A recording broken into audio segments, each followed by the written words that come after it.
I'm Elizabeth K-Wine, founder and executive director of Music Export Memphis. Welcome back to the beautiful Memphis Listening Lab for another episode of Export 101 with Nick Black. I thought you were going to say, you said beautiful and pointed at me, and I was like, whoa, dude. I mean, I think you're great, but that's not how I was. You said this is going to be cash, but I know. all right, cool. Awesome. With the beautiful Nick Black. It's probably not every day that you get introduced that way. No, or maybe it is every day. Yes. Beautiful. It's in my... it's actually in your bio. No, it's in the little thing that the people that bring me on stage every show. That's what they have to say. Okay, got it. Good. Well, I'm glad I got that correct. Yeah, and that's good. Okay, so before we kind of get into your career, your touring, all that, let's start out with how would you describe your music? And where can people go and find your music and find out more about you? We're starting with the plug. Yes, we're going to start with the plug. All right. Because otherwise I'll forget the plug and it's so important. So, no, the best way I would describe it, and a fan of mine actually said this, it's if John Mayer and John Legend had a baby. So, play guitar.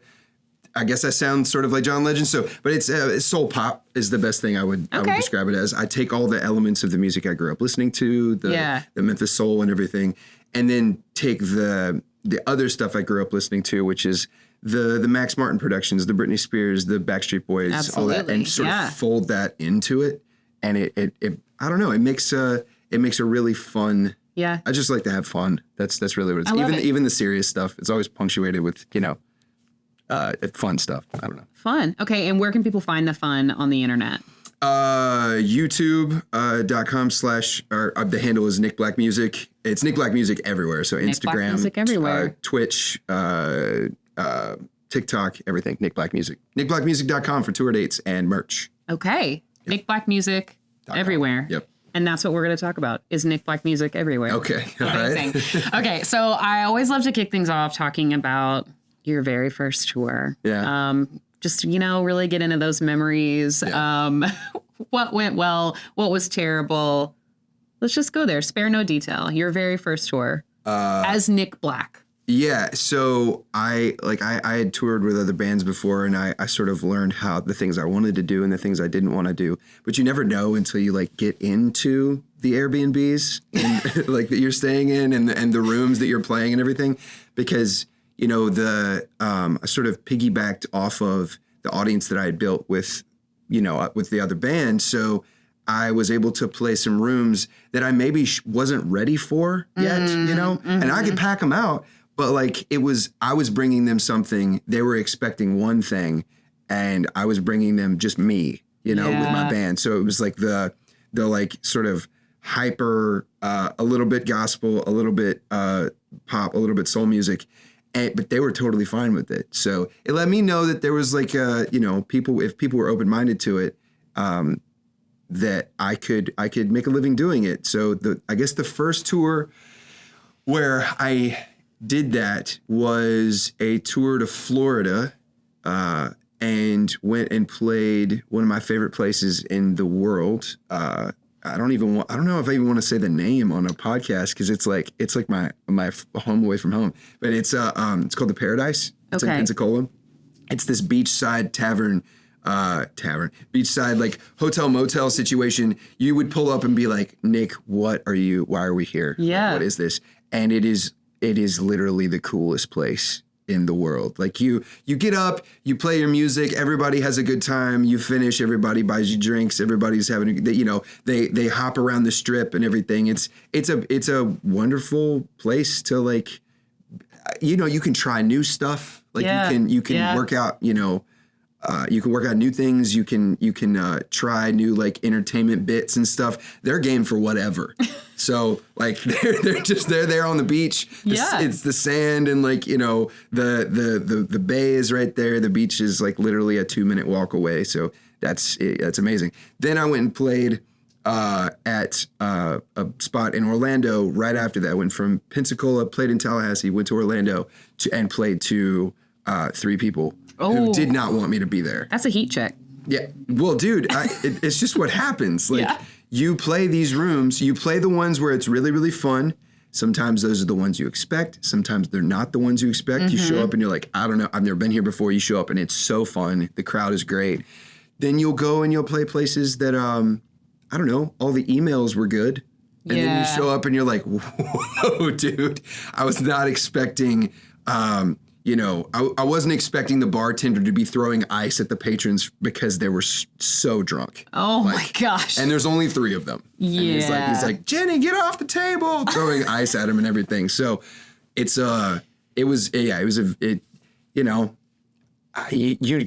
think that the biggest thing I took away from the first tour was like, never go into a setting with any expectations. Yeah. Because even if it's been good before, and I'm not saying be pessimistic by any means, like that's not what I mean, but just go in with a sense of openness. Yes. Because you never know. You never know if like your relationship there, like the person, people move on. They get different jobs, may not be the same sound guy, may not be the same crew, may not be the same ownership. Right. So you got to sort of be open to whatever can happen. Oh my gosh. Absolutely. Okay. So let's talk about kind of what changes with you on these tours. Sure. Solo versus touring with a band or touring with any sort of accompaniment. Like how, I know you've done both. Like how much have you toggled back and forth between the two, and what's typically driving that decision for you? Is it totally financial and logistical, or is some of it really trying to, present a record a certain way? How are you making that call, and what's different about those kind of, strategies for you? For me, COVID made the decision for me. So I, pre-COVID, we were, thanks to you, and I've brought this up multiple times, and you like literally don't remember every time that you did some legwork for me and ended up hooking me up with my agent that I still have to this day.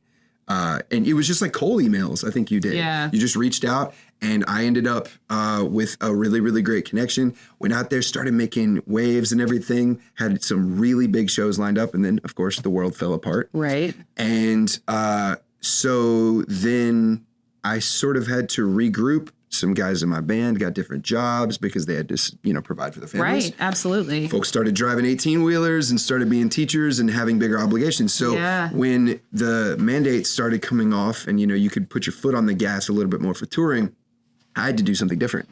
So I was live looping sort of Ed Sheeran style. Yeah. And that became sort of this totally new vehicle for songwriting and for just a totally different approach to touring. So I did a big college tour in 2022, and it was just me and my tour manager. And that was, an adventure unto itself. So like it was fun. It's weird not having a bunch of guys just like filling the silence with, talking and conversation and jokes and everything.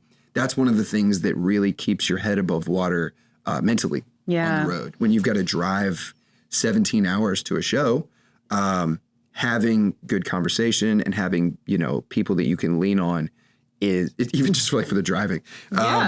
But yeah, having people you can lean on is key, man. It really, really is. Having a crew, it's like doing it alone is fun, but I don't know, driving for long extended periods, that's not my jam, really. Yeah. Like I like having other people there. So it's just me and my tour manager, and we covered all of the Northeast, and I don't know, I'd do it again. Yeah. The overhead is lower. Yeah. So for sure. It's definitely it's a different type of fun. You have to provide all the personality. You have to like make sure that people are entertained in a different way. You can, at the same time that you can sort of let your foot off the gas a little bit with the energy, you have to make sure that you're more consistently giving something. Because when I've got other people on stage with me, I can sort of like, I can step off. Everybody's attention goes to somebody else. When it seems like common sense, but it's something that you got to learn. I think that the energy output that's required, though, isn't necessarily common sense, right? Like, because I don't think that we're all thinking about that. The level of, mental, emotional energy that you're expending in that performance. Yeah. Yeah. Yeah. You're the thing I had to learn, I think, because I've always had, anxiety and a bit of attention deficit problems.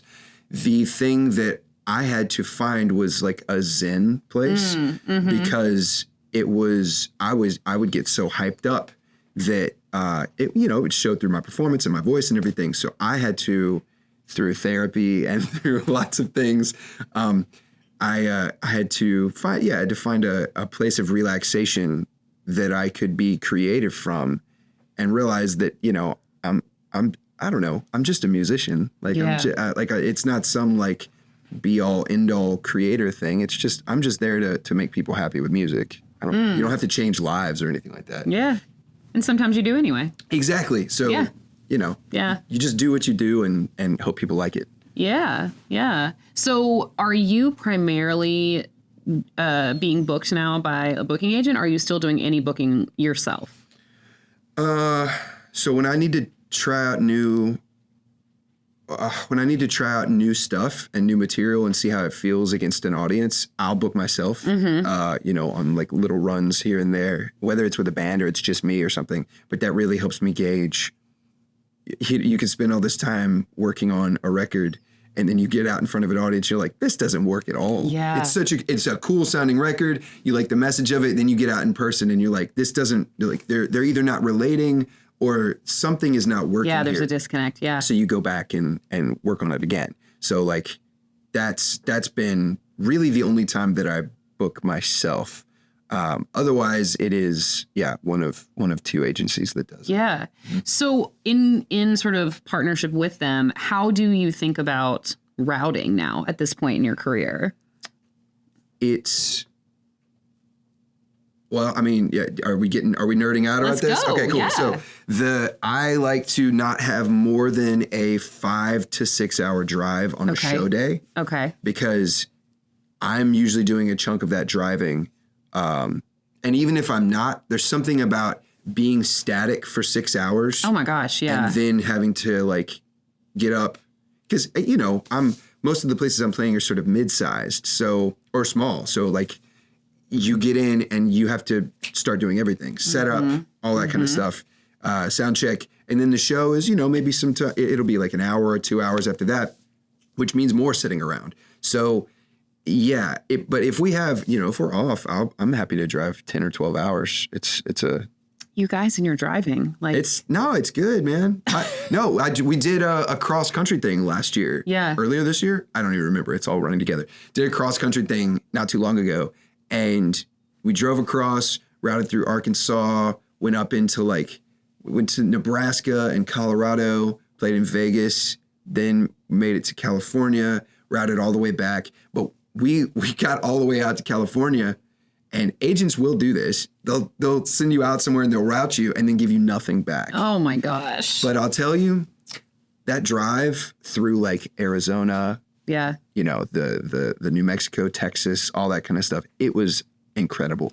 Yeah. Like getting to see parts of the country that I like have always heard of, but never would have taken the opportunity to visit. And if I went to, Arizona and saw the Grand Canyon or something like that, you're going one place. Yeah. Like, driving across this huge country. Yes. Is it really is incredible. Yeah. It really is. But I guess it's not for you. I don't know. Like, I just don't like driving. I just don't like driving that long. Yeah. But no, I love it. I mean, but I think this is it, right? You have to love that, or you have to be okay with it, with the drive. Like, there are just elements of this work that you can't change. Like, No. It's not realistic to think you're flying places. Like, you are literally on the road. Like, that's not just a saying. So, I think having those moments of reflection where you're like, this is beautiful and I'm getting something else from this beyond just this is my job right now. Yeah. And like I'm doing my job, but also there's this other layer to it. Like I think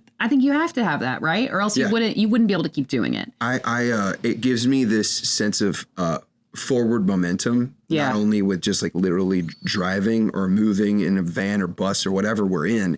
It gives me this sense of progress. Like I don't know, like a Lewis and Clark kind of thing. Yeah. You're just like, I've never been here before, so this something crazy could happen today. Let's just be open to whatever. I love that. You're driving and you're like the world's largest ball of twine. It's like, hey, that's a Bugs Bunny joke. I want to go over and see whatever this is. So, but that forward momentum is super important to me. Yeah. When I'm stagnant, then I start getting in my head, and that's a great place to write from me. Yes. But when I'm on the road, I don't know. I don't worry about things when I'm on the road, which is strange because I have friends that do drive, and the whole time they're driving, they're talking logistics and talking about the show last night and all that. But I don't know, dude. We just have a good time. Yeah. That's balance though, right? I guess, yeah. It provides a sense of calm for me. Yeah.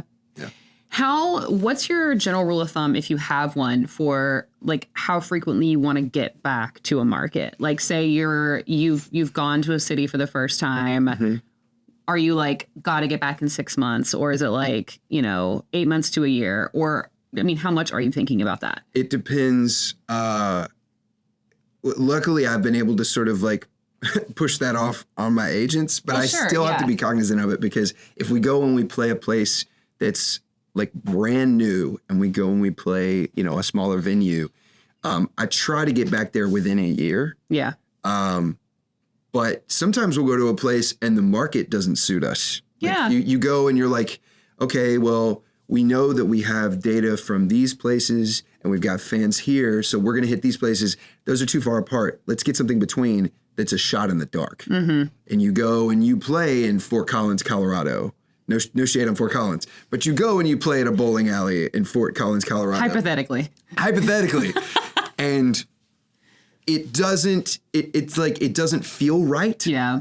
You don't go back there. Not every city's your city. No, it's totally. Yeah. And you have to be okay with people not liking you. That's my problem. Yeah. It's that, like, not that this is a therapy podcast, but like I have, the reason I get up in front of and sing for strangers is because I have issues with approval. Okay. So like, yeah. But no, yeah. Yes, I hope you're unpacking that with a professional. Oh, okay, dude. Are you kidding? Yeah. Good. Better help. No. It's you have to be hyper aware of the places that you need to go back to, and the places that, like, you walk away, you shake hands with the owner, and you're like, all right, I will never see you again. I will never see you again. Literally never. Good to know you, bud. And yeah, you just head out on the highway and you all laugh to yourselves and then move on to the next show. Yeah. So you talked a little bit about... Those are few and far between, though. Well, that's good. Yeah. They would have to be, or else again, like, how could you keep going? Yeah. So you talked a little bit about data, and I wanna follow that a little bit, but I want to talk about Twitch. Okay. So this is, inevitably there will be, I'm sure, fans who are watching this video who found you from Twitch, because I feel like you are like Mr. Twitch now. Mr. Twitch. I didn't even know Twitch was a thing until you were on it. I'm not Mr. Twitch, but yes. No, ultimately you've really leveraged a platform and built a strategy and used it to grow fan base and to do really interesting things creatively. And so I really want to unpack this. And as I was saying to you when we were chatting earlier, I want to demystify, like, there are all these strategies to building your audience. There are a million different ways to do it. And it's not mysterious, right? You just have to sort of have a worldwide pandemic. There you go. Okay, so it's not mysterious at all. No, it's not mysterious at all. COVID-19. No touring, anything. Got it. And you have to sit in your own just like anxiety. Okay. And then perfect. Yeah, no. Okay, so sitting in my anxiety, got that. Yeah. So no, what really happened was, and I have to give my wife props for this, because we were sitting around washing our groceries just like everybody else. And she was like, I can tell that you need some sort of outlet. You need to like perform. And so this was all her idea. This was not mine at all. She said, we're going to go on Facebook. I'm going to cook dinner. We're going to do this like once a week, every night. It doesn't matter. We'll call it Cooking and Crooning. You'll sing, I'll make dinner, and that's it. You can create the branding for it. If you want to make any like, bumpers or videos or lower thirds, you can just do whatever you want, but this will be your outlet. And I was like, cool. And it was a hit. And then she got busier, so we couldn't do that anymore.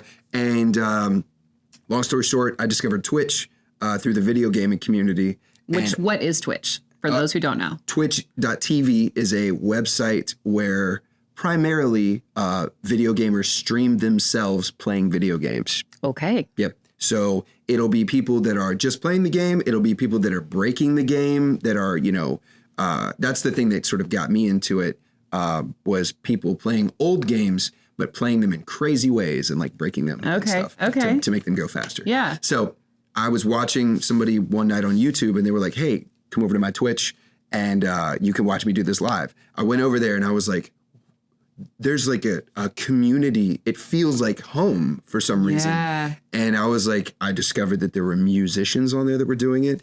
So I set up my phone, had never used Ableton before. I was like, I'm going to learn how to use Ableton on the fly in front of people. And I know myself, and I knew that I had to have some sort of challenge.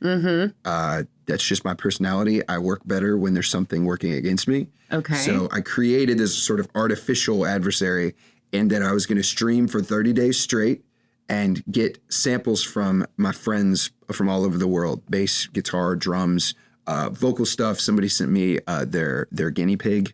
Yeah, audio of their guinea pig. Okay, they didn't mail you their guinea pig. No. Good. That's another day. Yeah, different story. But so they sent me all these samples, and so every day I would stream for between 5 and 6 hours with my phone set up, and the feed was terrible, but the audio was okay, and I learned how to use Ableton, and I began writing a different song every day, and ended up streaming for like 50 days straight. Oh my gosh.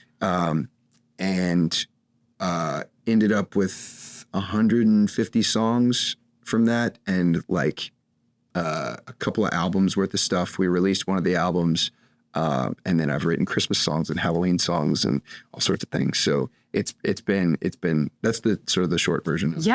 So just getting brass tacks, how do you make money from Twitch? Subscriptions. Okay. So there's three things. There's the monthly subscriptions that people. Again, we're nerding out on this podcast, I guess. So it's either $5 a month, $10 a month, which is tier 2, and then tier 3 is $25 a month. Okay. So you have people that are subscribing to you to watch you do what you do. Okay. Whether it's writing songs, performing.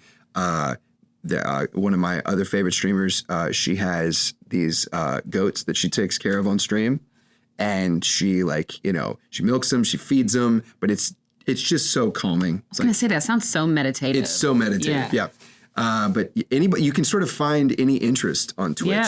Yeah. And I'm assuming that people are getting similar to sort of like a Patreon model. I'm assuming people are getting different levels of access or content based on those different.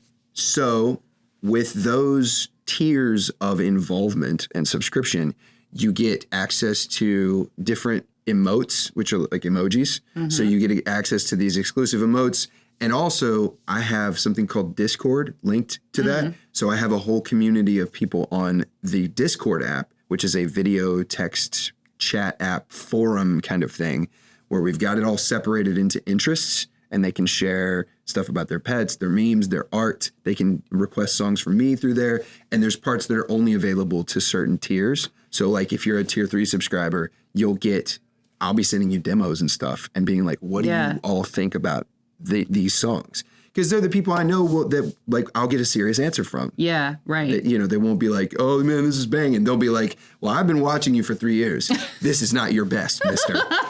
They'll be serious. So I test out new material on them. I can see, I'll just test things out on them, and they really love being involved in that part of the process. Like they want to be creative, but they never got into music. Mm-hmm. But just like being able to be involved in that is really important for some people. Yeah, and they're like in community with you. They're almost collaborating with you at that point. Yeah, right? Oh, totally. They literally will submit.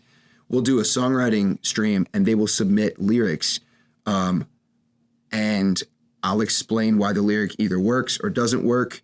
It becomes this it's like a master class in a way. It's back and forth kind of thing. Yeah. But I learned how to write on the fly and not hold my stuff so close to my chest, because I don't know, that can sort of be the death of art too. When you're trying to make it perfect all the time, it hurts it. So being in front of people, streaming, operating Ableton, and trying to play all the parts and sing at the same time is it's chaos. Yeah. And I love it. I totally love it. And it's working.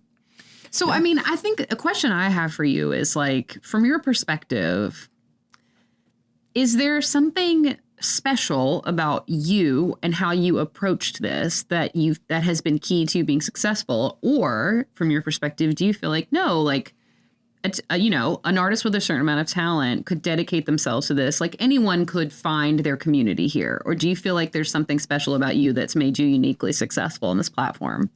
I say hello to everyone, and I don't know. I'll listen if, some people, they'll stream at streamers that are far bigger than I am, that are making, just hundreds of thousands of dollars every month, that people just come in to sort of watch and be voyeurs. They'll say stuff in the chat, but the streamer never responds to the chat. I always wanted to take a more hands-on approach to it, talk to people, see where they're at, and give them a place to sort of talk to each other instead of just seeing how loud they can yell to get over everybody else. I think I've always tried to employ a more personal touch with my fan base and with the people that come to see my shows. And I don't know. That's just how I was treated, and that's how I like to treat people. Yeah. Honestly, to me, it doesn't feel that different from a lot of the, and we called them back when it was new, like direct to fan strategies, right? I mean, that's pretty much the strategy now. It is, yeah. But it felt new, sort of 10 years ago.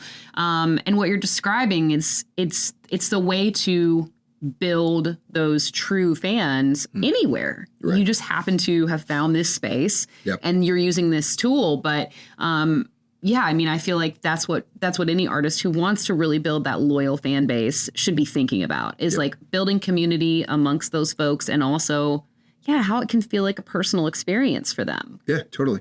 Because when you're a fan, that's what makes you want to come back into a space and engage with an artist. Absolutely. That was the thing when I first stumbled onto Twitch. That was the thing that made me be like, I would go into the chat and be, you're nervous. This person's streaming live from their house.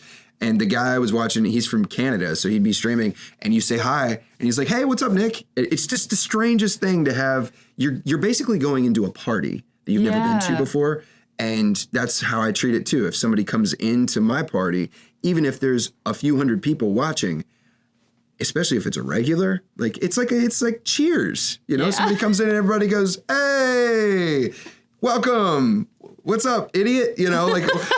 Like you try to provide a safe place for them.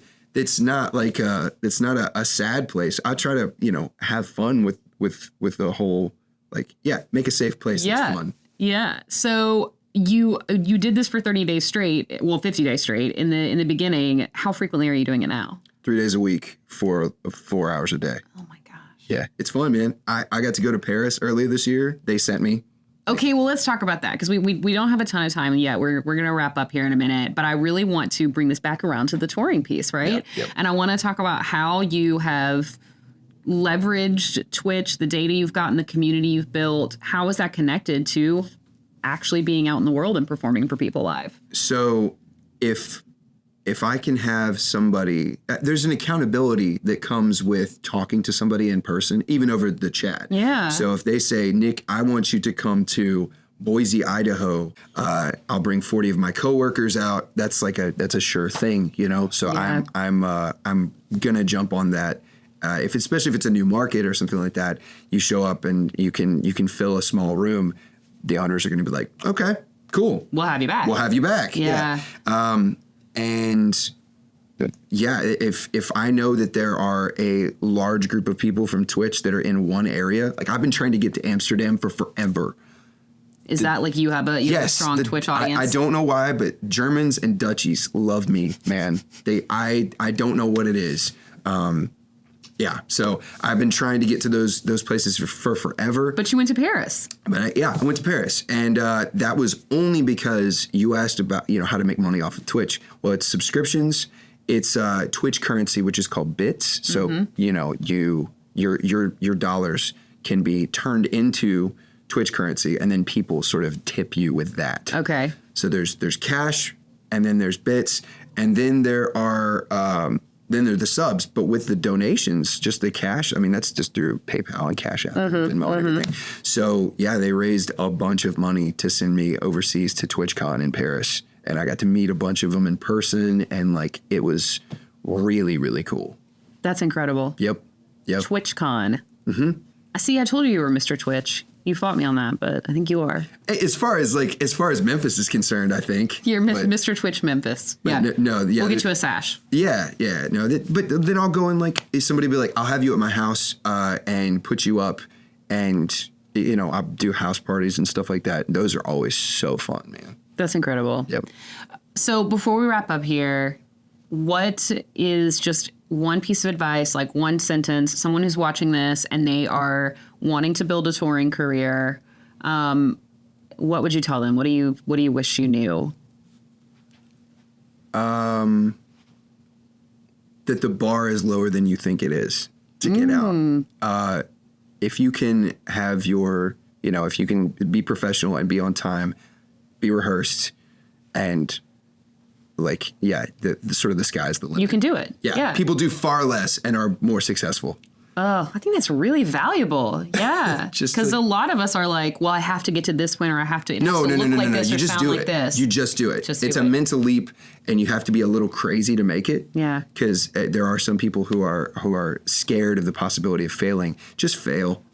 Just fail. I wish somebody had told me that. Like, don't strive for perfect. Just fail. Like, there are 60,000 songs uploaded to Spotify every day. Yeah. Dude, the numbers are against you. Just go out and fail. Learn from your failures and do it again. I like it. Learn from your failures and do it again. Nick, thank you so much. My pleasure. It's always fun talking to you. Yeah. This has been a great conversation. NickBlackMusic.com. It's where you want to be. Thank you. Yeah, thank you. That was great. I feel like I could have talked to you for a lot longer about the Twitch stuff. That is fascinating.